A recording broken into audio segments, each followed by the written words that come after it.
And off we go. A little late tonight. Am I doing this? Let's see.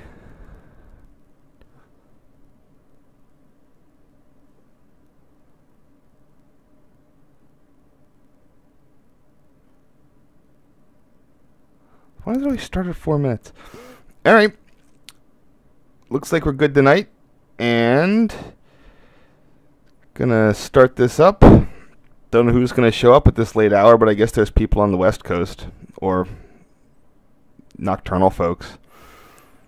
But yeah, if I want to finish this project, I gotta do it tonight and then one more tomorrow. So here we go. Today is part 2 of part 1 of the SEPTA Mid-Winter Trip 4, back in 2004. And we are exploring, well, I'm re-editing, for those who haven't been to the other ones, I'm re-editing photos that I edited back in 2004. The problem being that back in the day, web space and editing stuff was all limited, and I didn't do a very good job. So I'm just going to be going through here, talking about the stuff as we come to it. And hopefully it won't have any of those glitches like I was having before with the stream cutting out. If the stream cuts out, try to hit me in chat. I get a lot of notifications on other things, so maybe I'll hear it. But I'm going to cut back every so often just to make sure. So I'm going to make a point of checking that out.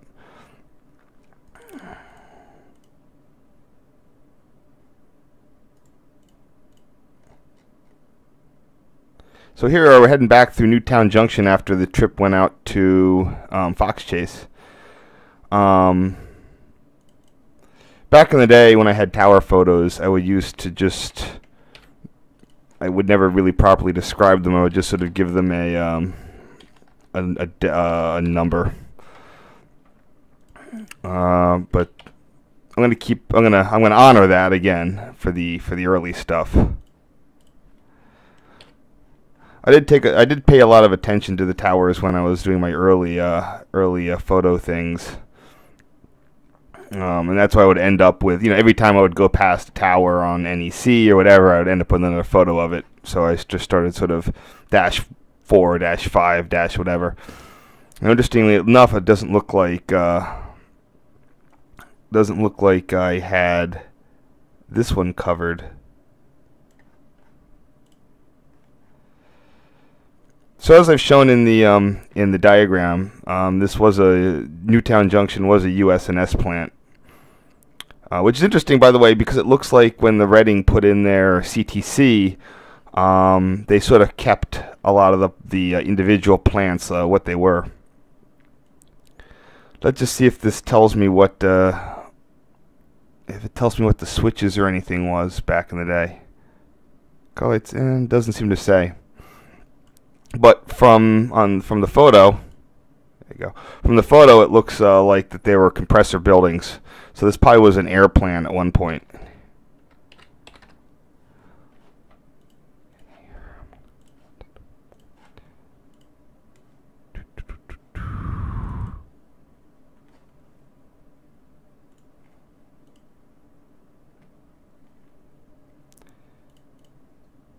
Yeah, so I didn't even tag this photo back in the day, or include it.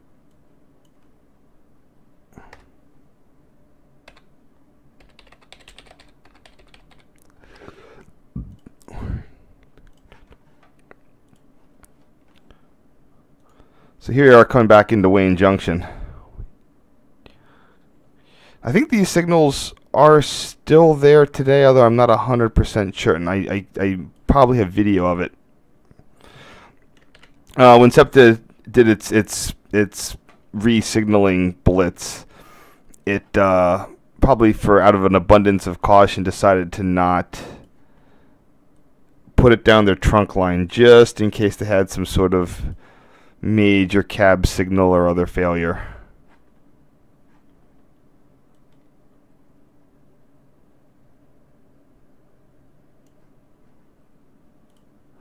I'm going to do a slightly different aspect ratio here just because I'm filling in for the door.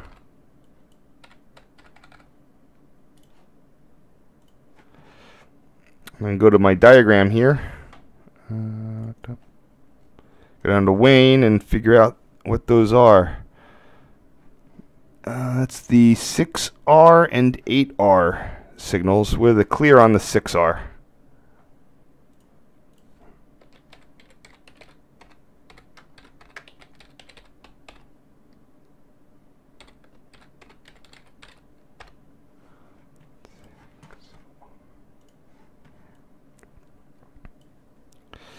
So because I have a picture of that signal in an upcoming photo, I can split this.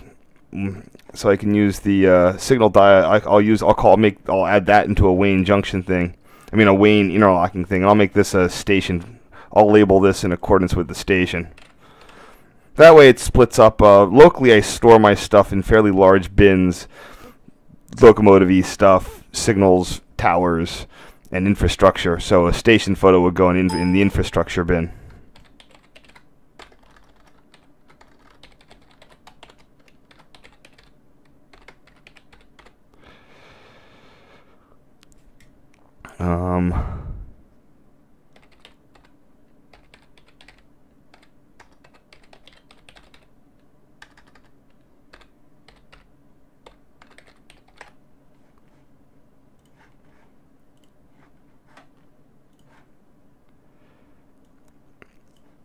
And here we go.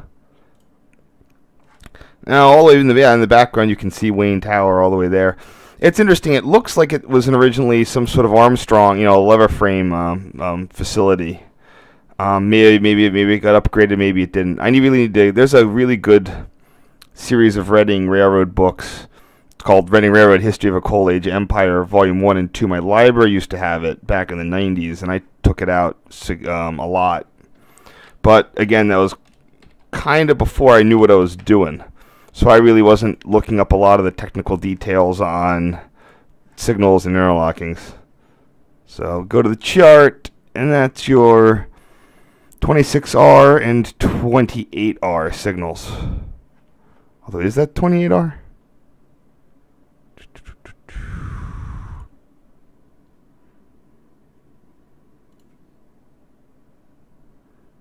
So thus some things may have been rearranged here.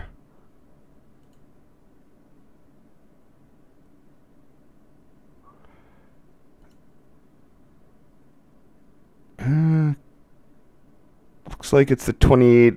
Well, it'd be the 26R and the 30R.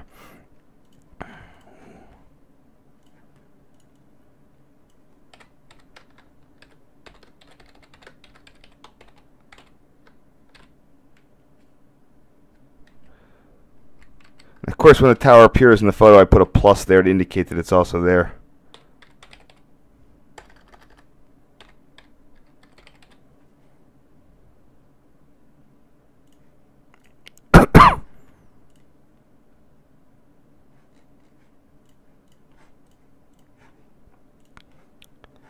See if everything's working right. Everything's working right. Looks good.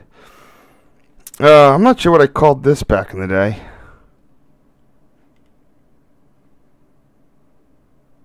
See. Oh, no, that's not it. Yeah, I just deleted it. I don't even know what to make of this. Although I do have a signal in there.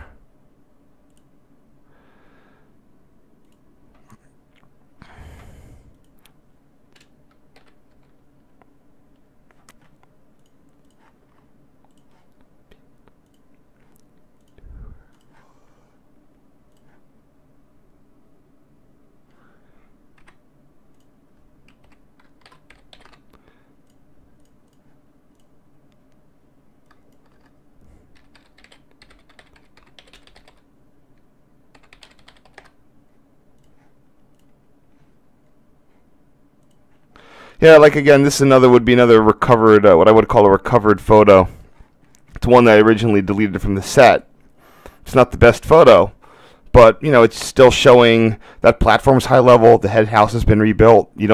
People can't otherwise see what it was like back in the day.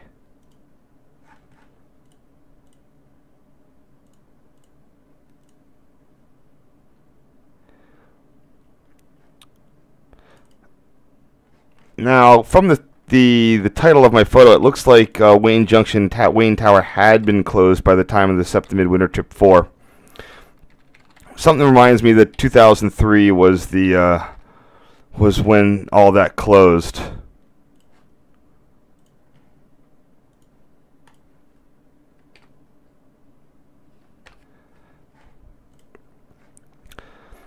Back in the late 90s, right after I got my scanner, I'd always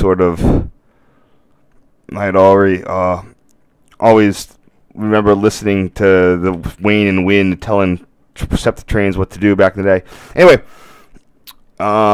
here we're cutting ahead to the Amtrak parking garage at 30th Street. Prior to the building of the Circus Center parking garage, they had a regular parking deck, and the security there was super vigilant about rousting photo people. You could barely get out there before someone would come out, because they knew that they would see that you weren't going to your car. But in the parking deck, there's no security in a parking deck. I don't even think there are cameras. So as soon as they built that, it was clear like it was just going to be a free for all for photos. Now, one special way that I do nomenclature for these. If I have a yard, specifically Washington, D.C., and you're going to be in a place with just lots and lots of stuff, I'll usually make it location-specific first to sort on that, because that it really is the controlling thing. Because Ray Street has its own ambiance, so you kind of the location is just as important as the equipment. Here you start looking down. I mean, today, this is just crazy. How many we got? GP38, GP38, 2 GP9s, or 10s, actually. They're rebuilt. Another Jeep, 3, 4 P42s, an HHP8, AEM7. This is just like, except for the P42s right now. Oh, no, the Jeeps got rebuilt. Those are 700 series. They got rebuilt. But, yeah, almost all that's... almost a lot of that's not there anymore. Let's see which HHP8 that is. That is 655. I remember I did on Facebook. I was doing a sort of a Christmas advent of HHP8 photos, because at one point or another I had gotten photos of all of them, although a couple of them are out of service pretty quickly.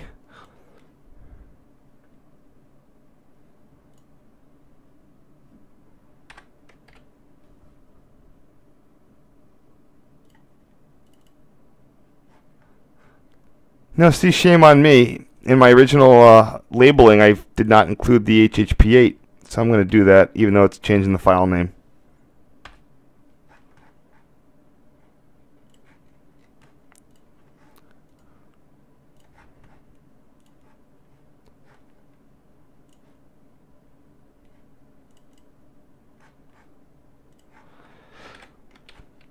Man, that's another thing that you didn't realize, that they wouldn't be there forever. Nothing seems more run-of-the-mill than a MOW Jeep on Amtrak, until they replaced them all with some sort of low-emissions genset bullshit thing.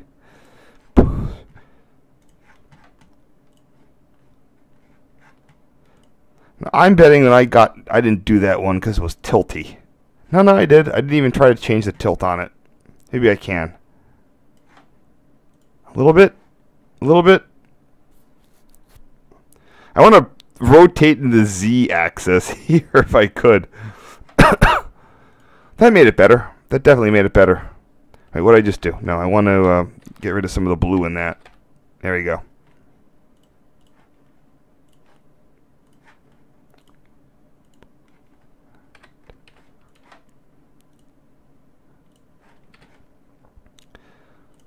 P42s are just as dirty back in the day, but they were way less dense. They were brand new at this point, but they were already a little grimy. But yeah, there's no dents. Today, the P42s just look like they've been through a war. I don't know if it's all from grade crossing accidents, but it's they've been beat up. part of that's the problem is the smooth sides. The old P40s, they had a lot of stuff going on their sides, so it was a lot harder to see the damage.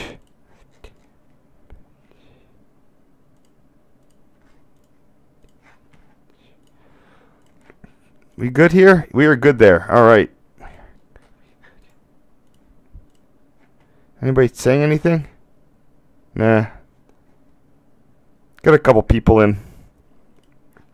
It's late, I know.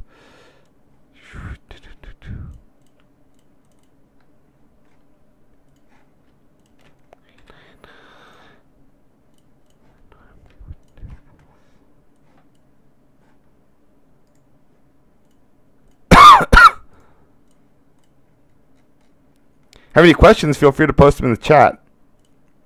Pending you're actually watching live and not some other day.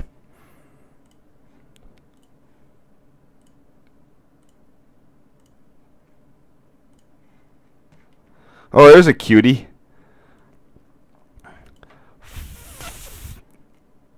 Now, I'm not a PR aficionado. That looks like an so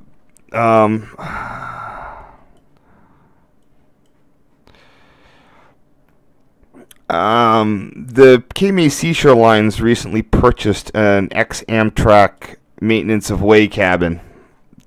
Could have been this one. I don't know. Probably could go back to my archives and see. But I don't know. So this is reminiscent of a type that the PRR deployed right before it went bust. I think called the N11. And I know that those guys down at Cape May Seashore Line, the PRSL did buy some. I know the guys down in the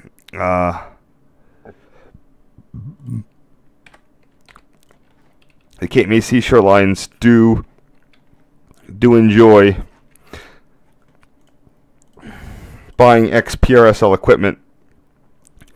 So that could have been one that they have. And because I know what the PRSL had was an N11, so that could be an N11. Conrail liked using them a lot. I'm sure they kept the design. Hollidaysburg was probably building out old boxcars or something.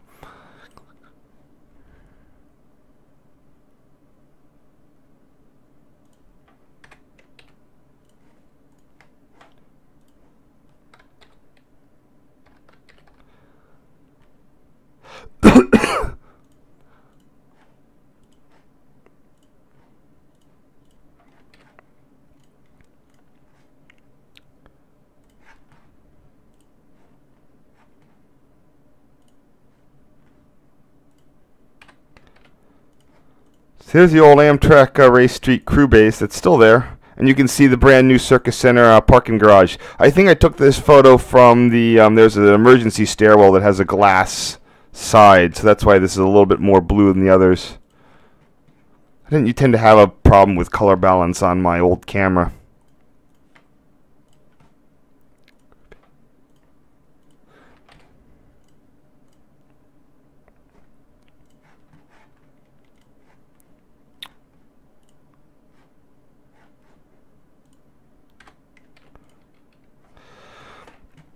Here's an Atlantic City Line train coming in. Today they bring them all in on track 1, but I think back then they were bringing them on higher tracks.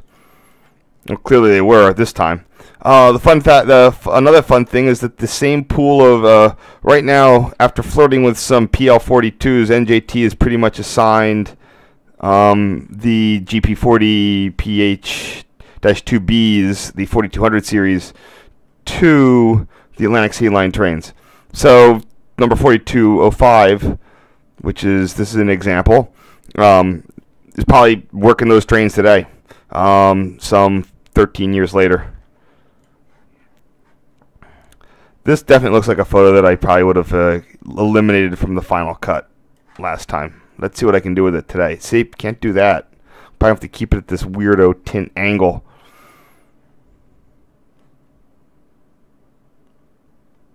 Yep. I'll just rename it something.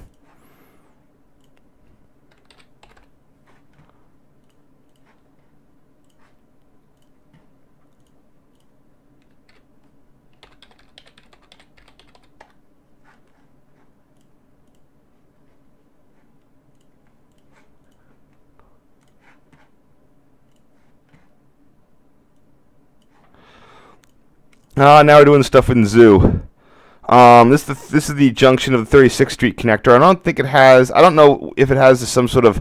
Zoo has a lot of had a lot of former X towers that it absorbed, and the name sort of stuck on in the the sort of the day-to-day operations of the tower.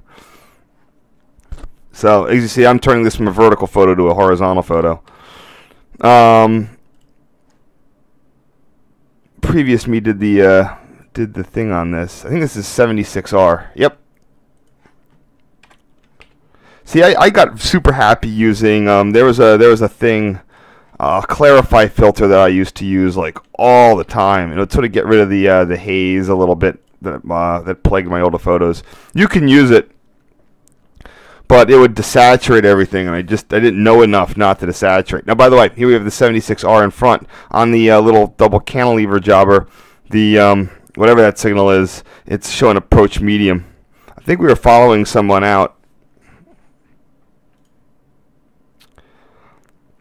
Oh, yeah, this still exists today. Still pneumatic. Still controlled by zoo. Despite a lot of rebuilding in the zoo area. Now the 27 auto, it's, imagine that, an automatic signal within interlocking limits. It's kind of a hoot. This bridge that this was mounted to was rebuilt, and the 27 auto was replaced by a colorized position light on its own signal gantry bridge.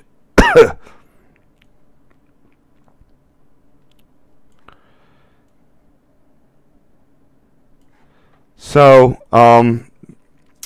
this is no longer there. See, it looks like we were waiting for someone ahead of us because we have a stop at the JO section. What did I call this? What have I called this? Might have to rename this one. No, I got the right name. See, that's interesting. I probably wasn't even thinking about it. I just went with PRR_mainline signal 27. When I actually did, 6 years later, when I did my PR mainline surveys, that's the nomenclature I had to stick with. Because of some arbitrary choice I made back in 2004.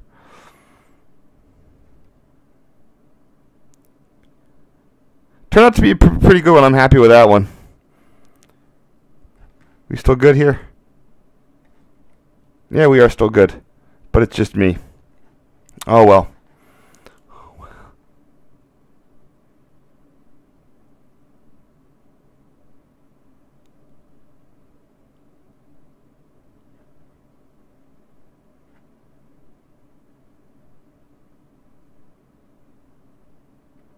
Oh, it's so hard to find these photos sometimes. Where did they go?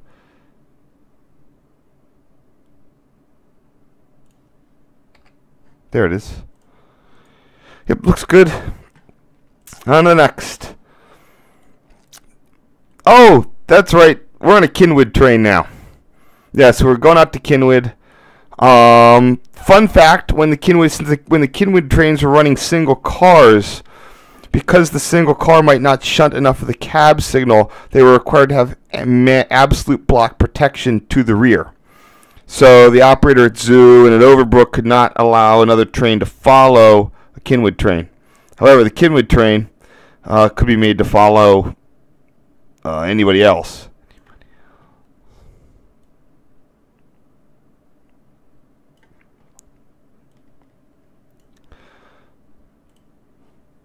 So here we can have a nice discussion of the Valley flyover.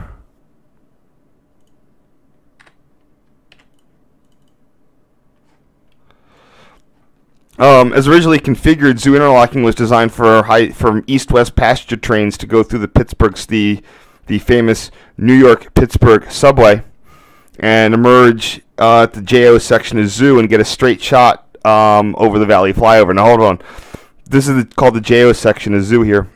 This was its own little tower back in the day. And right now we're still following. I'm not sure. Are we following? Well, we're getting a slow signal, a slow approach for whatever our crossover is. Maybe the the progression was just approach, medium, approach, slow approach. Or the tower operator was just slow in lining us up. But I guess we just have whatever the switches that we're going over. We had it involves a slow speed route through the JO section of zoo.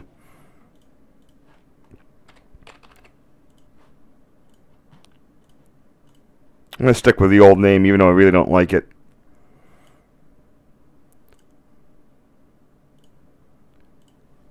No, I'm going to change it. Eastbound? Yes, westbound.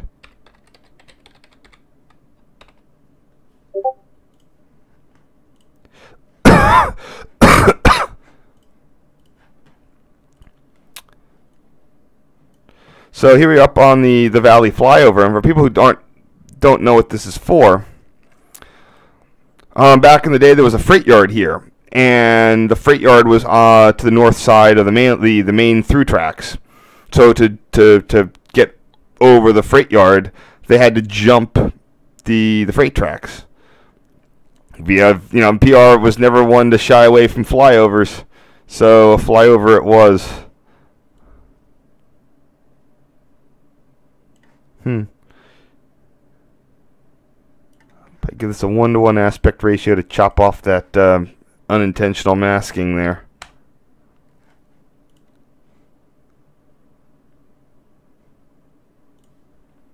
That's the 146L signal governing track 2.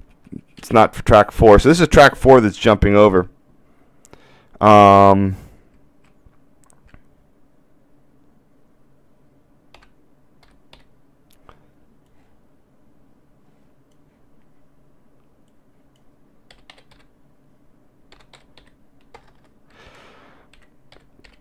So I actually remember taking an Amtrak trip out to Pittsburgh in 1994, and I do indeed remember wondering why we were elevating and then lowering and coming outside of Philly. So in 1994 they built the Overbrook Maintenance Facility, and then they rerouted track 4 via this new Stiles interlocking here.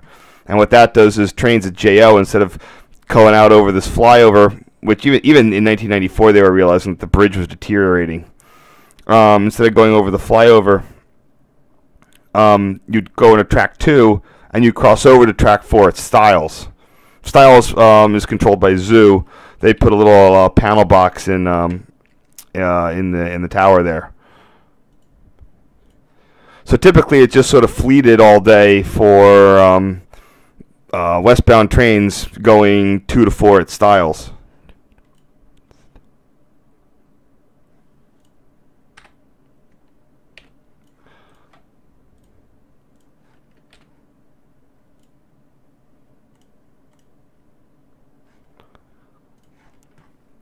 So the only thing the Valley flyover was left for was for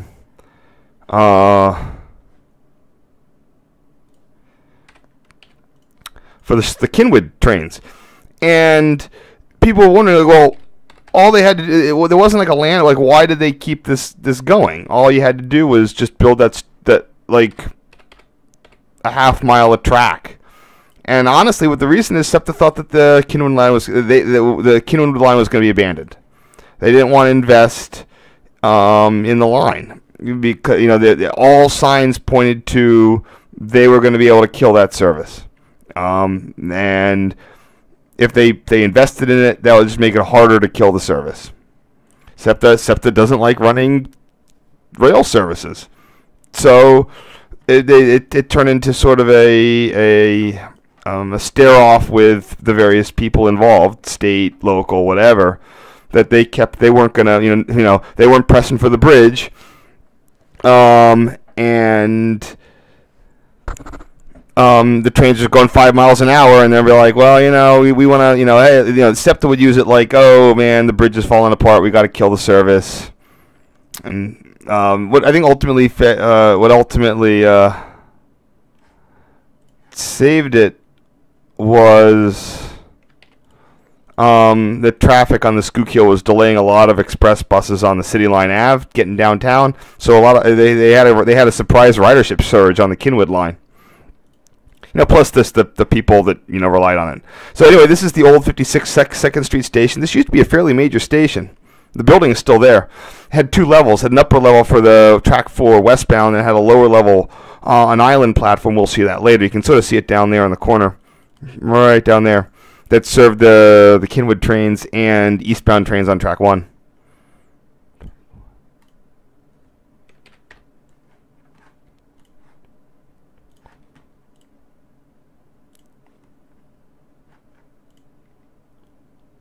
Looks like we're still good. Thanks all the new people that have joined. Hope you're finding this interesting.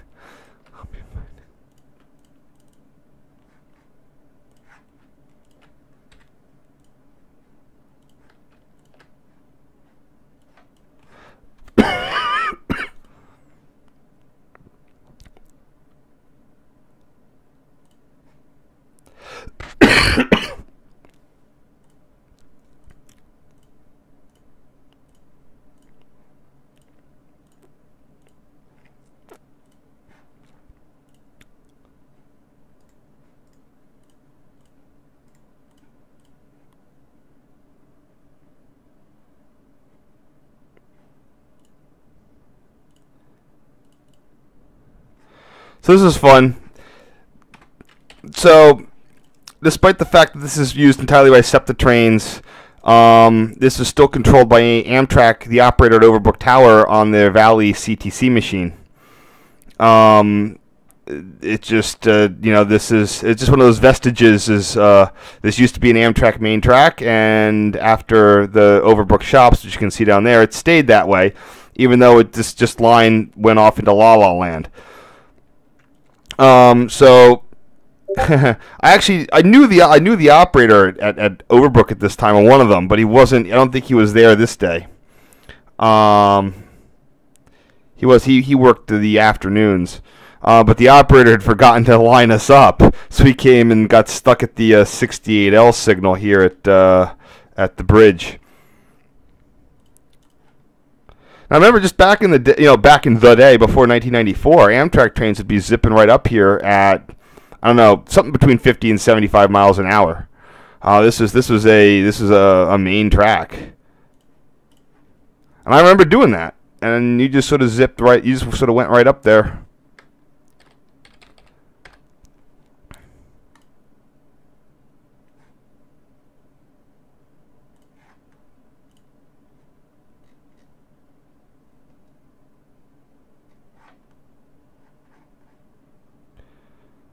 Let me see what name I should give that. Oh, where is that? I don't know. Screw it. Hey, look, and the operator remembered that we were alive, and we got our approach. So going down the Cynwyd branch, there's a mandatory. I'll show you what's up, but there's sort of a SEPTA. We really don't want to bother with this interlocking that automatically clears when a train enters the approach block. Sort of like a rich man's, poor man's. Actually, I'm not sure how it worked. That would be bad for me to speculate about.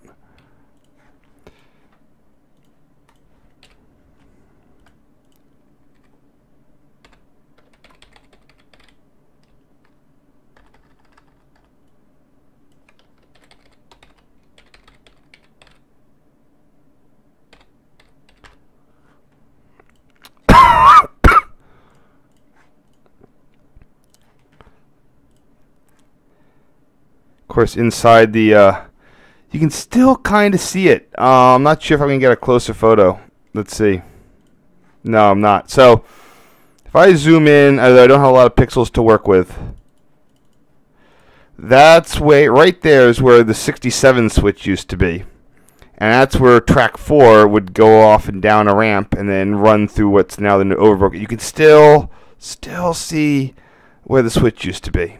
Right there. And there's a little reverse direction dwarf there, and there's another reverse direction dwarf right there.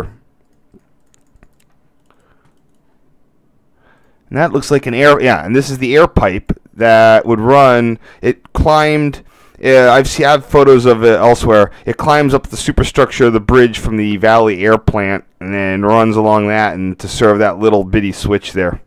Fun fact, Valley Interlocking, which is still interlocking, no, so it has one switch. It is one switch still.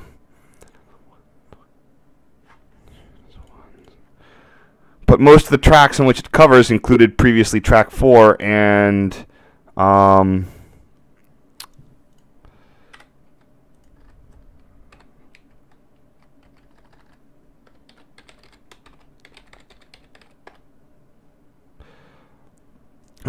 this is all out of service now. I don't know if they've lifted the track or cut it or whatever they did.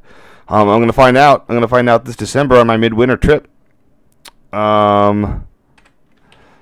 So if you're in the Philly area, come on out to that. It's December 28th, 2017.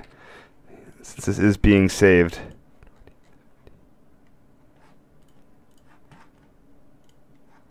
So here we come down the Cynwyd branch ramp towards SEPTA's CP Jeff. I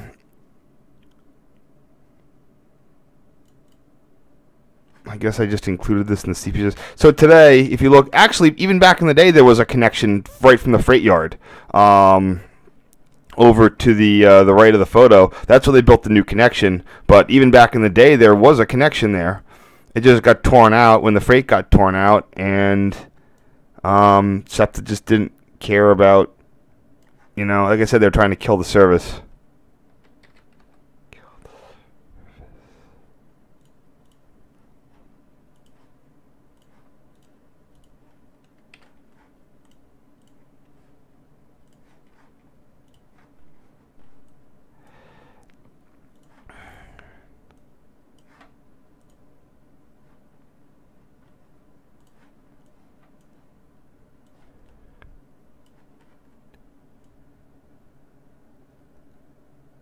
So this is CP Jeff, and it's not because SEPTA does Conrail, does Conrail style interlocking names.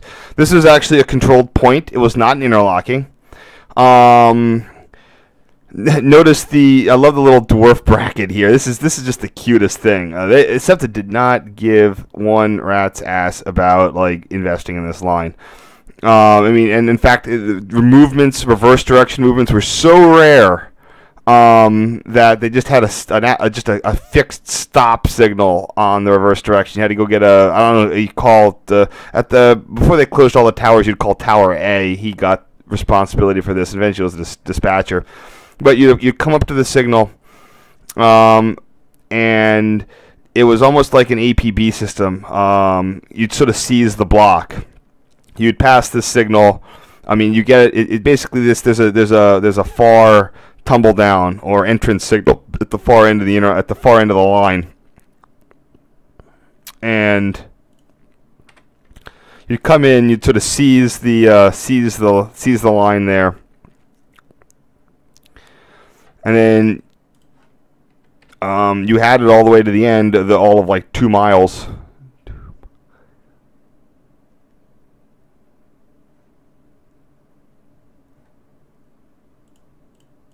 But yeah, this little bracket dwarf is just the cutest. We are not spending a lot of money on this interlocking.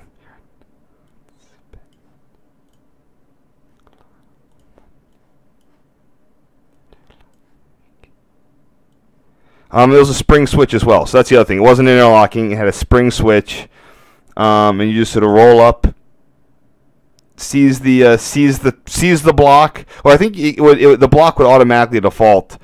I'm not sure how they did seizing the block. I think it floated for stuff to go eastbound, but that could have been dispatcher controlled.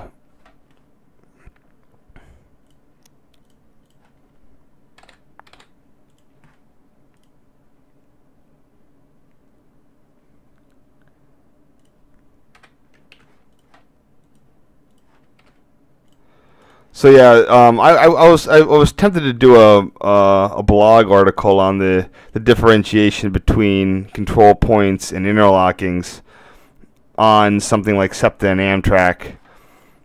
And even Conrail, even though they labeled everything as a CP.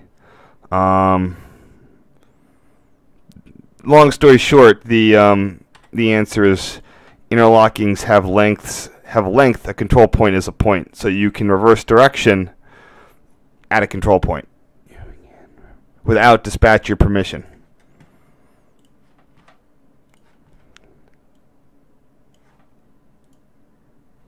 A controlled point. This is as it was explained to me by an Amtrak guy, and it is borne up by the rule book, but not explicitly. It's because where it tells you you can't back up, it only specifies interlockings and not controlled points. So this is SEPTA Winfield Avenue station. Looking, I guess, northbound, westbound. I have no idea what bound it is. Probably northbound. SEPTA's north-south now.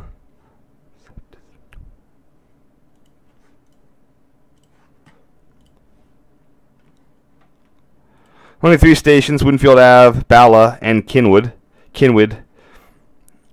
This is part of the Welsh tract of the old Pennsylvania colony. A bunch of people from Wales got their own part of PA to settle in. Other towns like Gladwyn and Glenyd are show off the Welsh heritage there. So this is Bala, and that's City Line Ave. City Line Ave is literally the edge of the city, although it not for all of it. It starts at a point. It's the edge of the city. I'm not sure. I don't think it is here.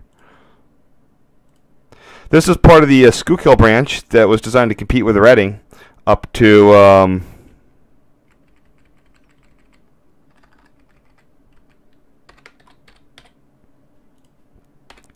it is actually ran up to Reading and eventually Hazleton.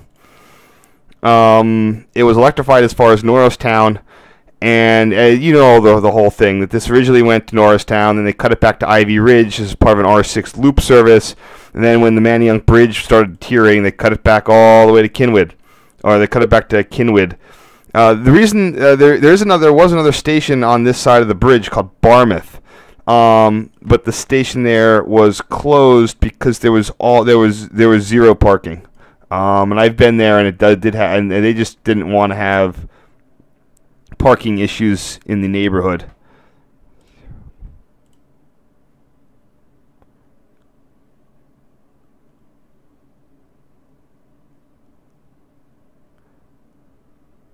So I was actually out here for some of the whatchamacallit, the Farewell to the Silverliner 2 things.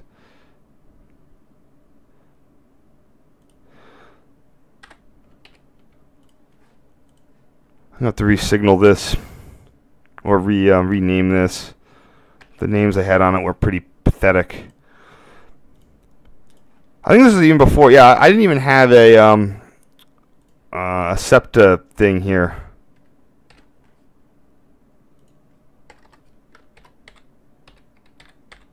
You know, I should probably go into my my archive and see what I labeled these before. Because this is so at the end you have SEPTA CP Kin. CYN.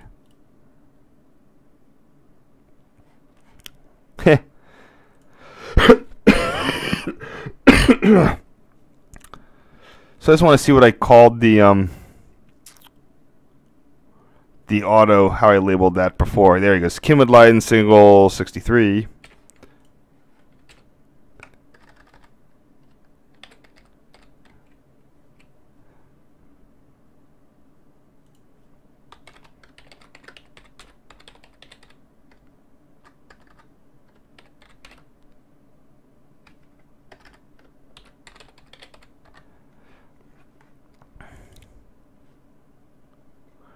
PR put a lot of money into this line back in the day. It's just interesting compared to like the Midwestern routes, how much more grade separation there was.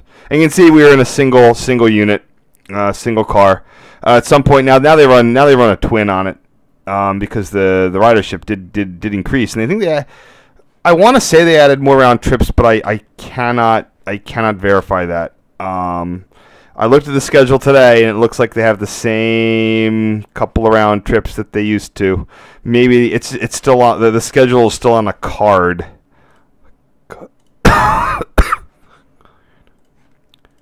It's looking okay. Yeah, we're looking okay. Questions? No questions.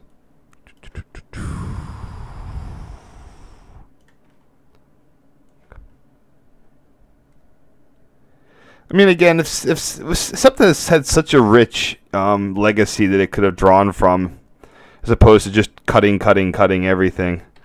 I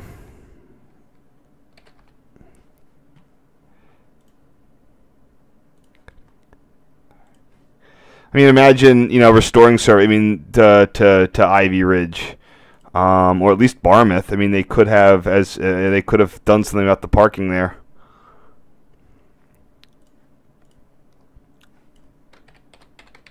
So as you go in theory, I mean, they could have set this up for automatic operation. The block automatically clears as soon as it might clear in both directions. But I think there was a dispatcher who would just flip the signals back and forth.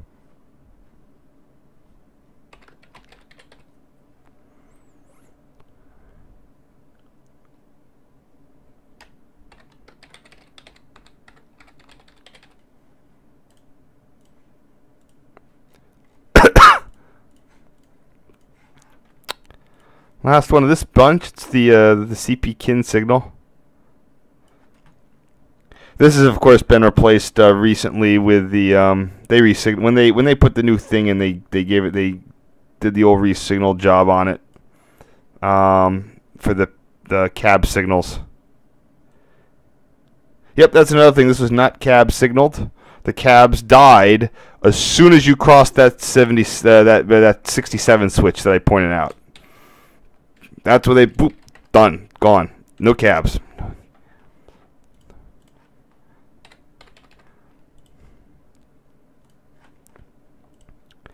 Yeah, it's interesting how cab signals sort of became a boogeyman. At least with SEPTA for a while, it was like wherever they didn't need to have them, they didn't have them.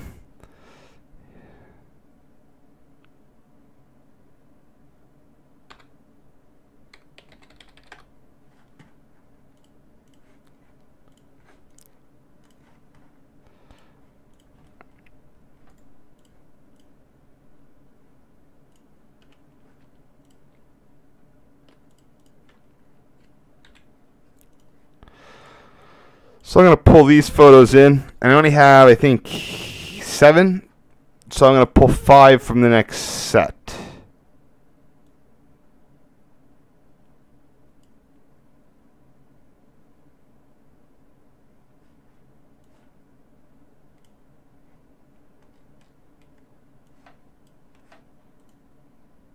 Whoa. Oops.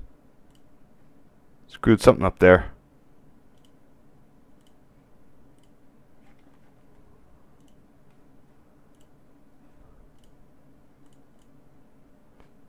There it is.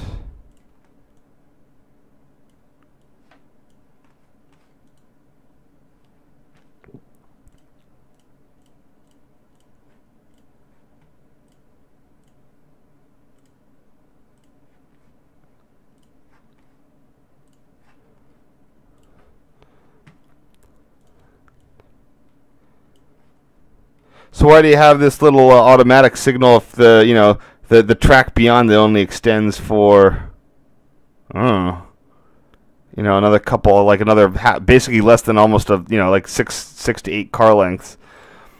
Again, it was they wanted to be able to.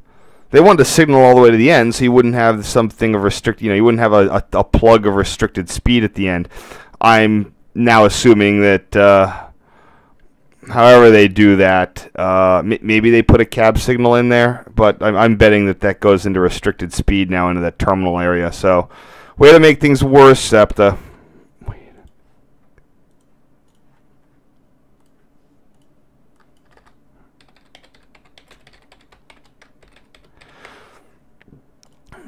whenever I'm labeling photos, I will explicitly label if the signal photo includes the insulated rail joints or not. I mean, I'm not pedantic about it, but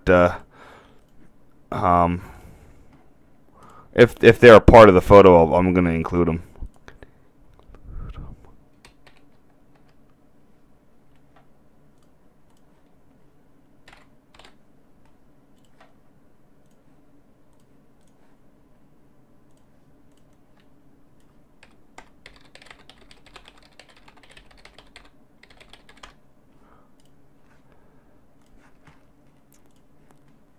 See, I did manage to take a few. See, I don't have it. I don't think I had any good photos of safe tran, whatever you want to call it, PR position lights.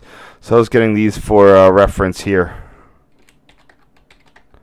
Although I think I had some from PD Tower when I went there.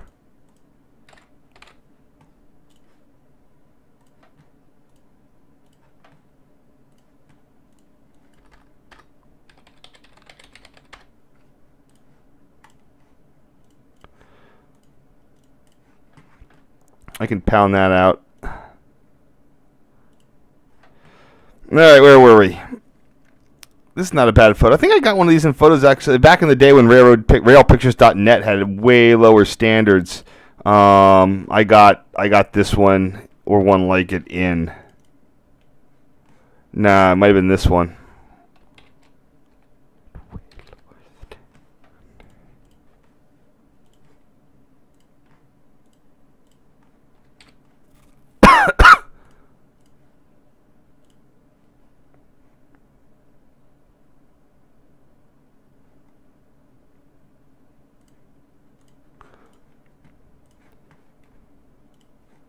This was such a super fun trip. The crew was so not used to having any riders on this run. Like, I think just our trip, the number of people we brought up, because we counted as we went forward and back. I think it probably exceeded the amount of people that would ride that train for like the week or something. And in fact, this is back before you had the day pass only came with one regional rail ride. It was designed to get people from the airport and around downtown, and they didn't even live. So you had to buy tickets for every other regional rail thing that you did. And this is the thing we bought one of the tickets for. It was a Zone 2, I think, and they didn't lift our tickets either way.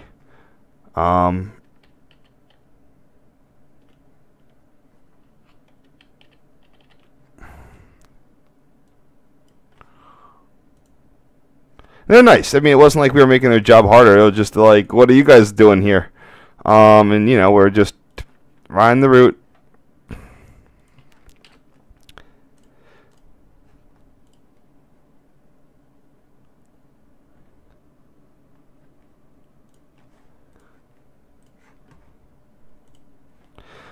Here we have a picture of the people that were out there at that week.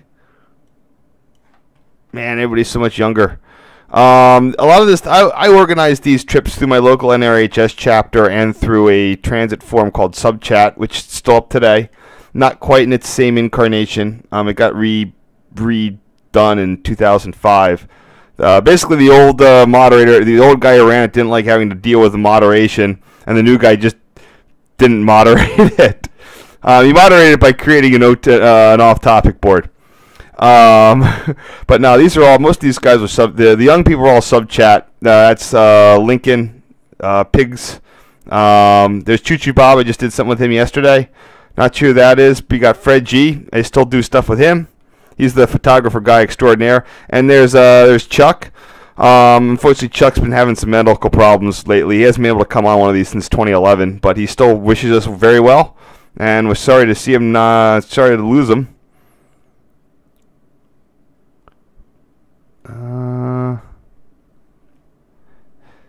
See, that's weird. I don't think I saved this in the original set of photos, probably because it was all like privacy and blah blah blah. But these people they look substantially different now. So, I'll just label this. Oh, there it is. There's the group photo.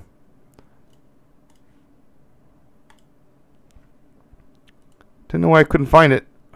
Oh, I wasn't looking in the right place.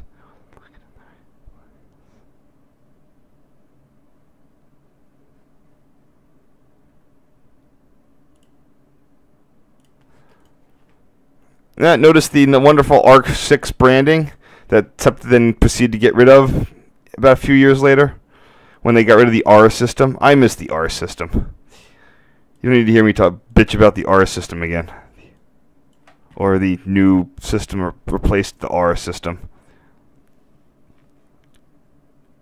How can you talk like a pirate without R?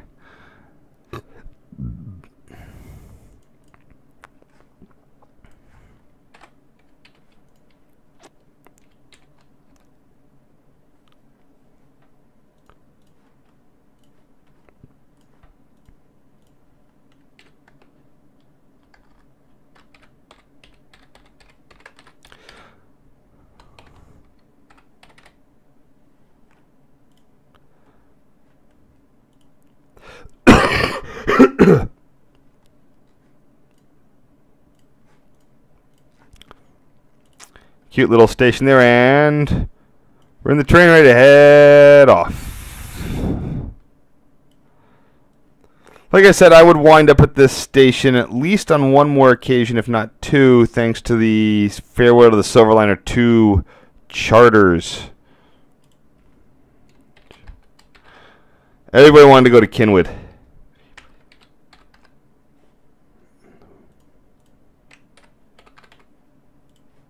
Oh, and that's it. Sorry, it was one charter, and the last run of the Silverliner 2s and 3s were on this line, and they were doing basically that last day was effectively a fan trip because you know all the rules kind of went out the door.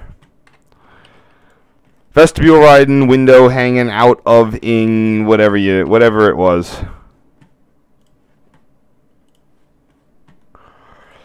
So in most cases, while the signal can back here we are back at CP Jeff, and while the signal can display slow approach, we're stopped. That requires us to have the signal at Valley interlocking, and generally the Amtrak operator at Overbrook would not give this train the signal until he was I don't even think he could see it coming. I don't think he could even see the Cynwyd line train until it was on the approach block. So he's not going to go and give him, give the signal until he knows he doesn't have to. He's going to get it. So they almost never saw the approach slow here.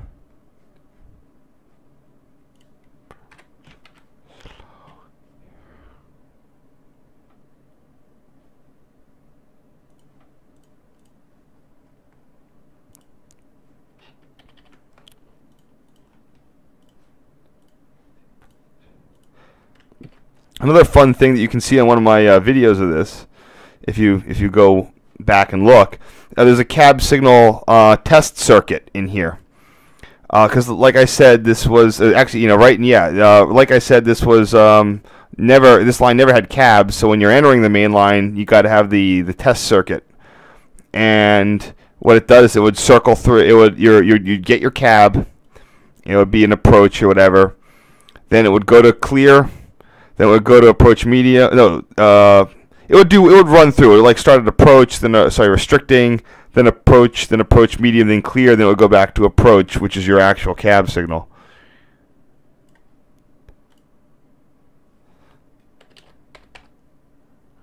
Here we are approaching the duck under, the Valley duck under. It's a flyover and it's a duck under. Very interesting how that it works. It's like a 3-level flying junction. You had one track flying over and one track going under. Now, unfortunately, you don't have the flying over part anymore.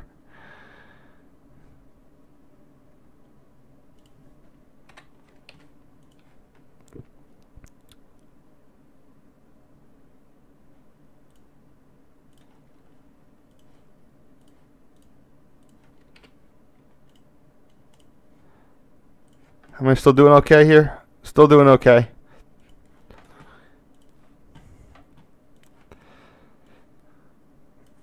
The duck under comes around on a long sort of curve. Again, it's one of those very interesting sort of PRR. You can sort of see this is just one of those great places where the PRR engineering, catenary, line gradient, sort of roller coaster type ride is very much in evidence.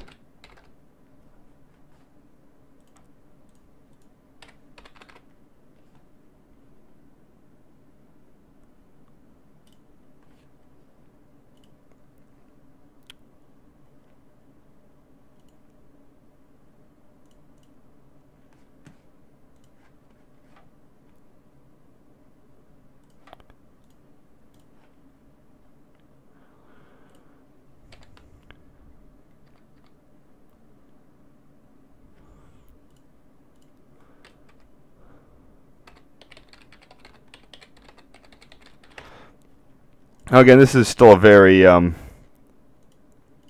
very slow. I mean, I think your signal would have already been. I don't know when your signal went to. I can look at the cab video I took of this on the last day. Here's the old 52nd Street platform. Fun story. At one point, there was an Amtrak train. They could not reverse the switch here at Valley for the Cynwyd. And the solution was to detrain people onto the 52nd Street platform and then transfer them to a mainline train. I guess they didn't. I guess they feel it was better to just not ask permission for that one. Platform is kind of a platform, but that's one of those things. Someone trips and falls and whatever. It's a problem.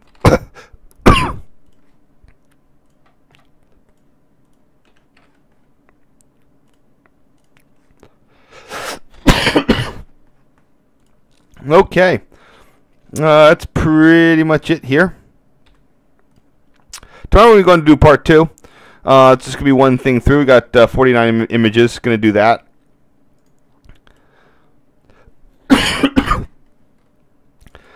Part 2 is basically going to take us from here. Sorry. Back up the Reading line. This is like an all. This is a really weird all regional rail trip, it looks like. Up all the way up to Chestnut Hill East. Walk to Hill West. Pictures at Hill West. Ooh, Silverliner 2s. Hey, it's 257 again. We were on that train set earlier that day. And then down to North Philly. Man, we were just hot for 2s and 3s. So anyway, join me tomorrow. It's going to be super fun and exciting. Like you. And I'll be looking at 2s news. Let me check if there's any comments. Thanks for watching. And I will be doing this tomorrow, hopefully at a way earlier time. So this is just a fluke for tonight. Later.